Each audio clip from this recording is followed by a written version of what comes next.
po maglagay ng kanin. Hindi masyadong marami.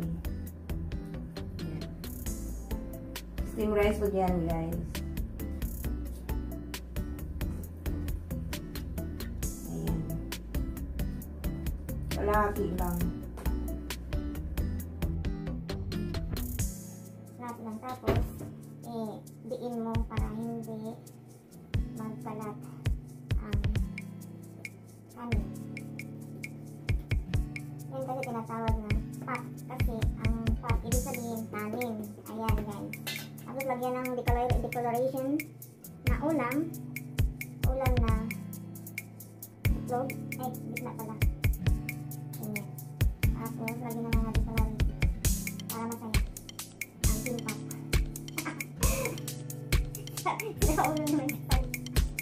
Tapos, sa inyo ko lang style to, guys. Pwede optional naman dito. Nasa inyo kung anong gusto nyo ilalagay sa kimbap. Meron itong na kimbap, beef kimbap, lang sa inyo yun. Then, style ko lang yung to kasi gusto ko may vegetables ang aking kimbap. Ngayon, ito na sa vegetables. Lagyan ng vegetables. Ayan na, guys. Babalutin na siya natin ng bonggang-bongga. Idiin mo yan, guys. Yan, diin na din as in diin.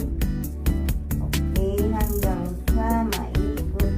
And guys, ang pad, ano lang, ayan. Yan, maikot na siya, guys. Yan na po siya, guys. Yan. Ulitin mo ulit para masaya. Yan. Okay? Ayan, tapos na po nating i-roll ang kimbap. Ayan na po siya. Ngayon, ihiwain na po natin siya ng ayan. Ayan, lagyan po natin ng changgiro. Ayun ba yung sesame oil? Tinatawag ko na changgiro in Korean words. Ito po yung sesame. Lagyan ng sesame na bongga.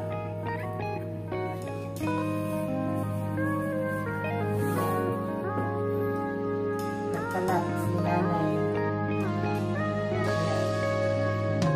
Tapos, iwain na po natin siya. Kailangan matalim yung kutsilyo nyo kasi pag hindi matalim, hindi gaano na slice ng maganda.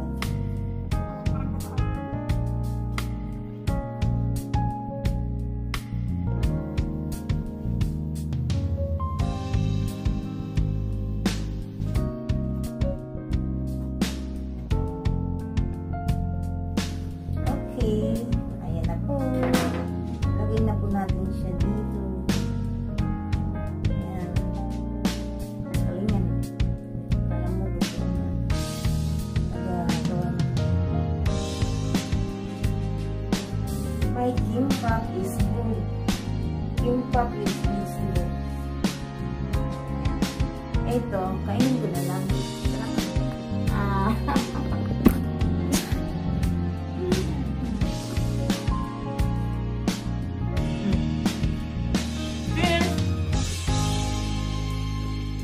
Ayan ang kimbap. Sarap.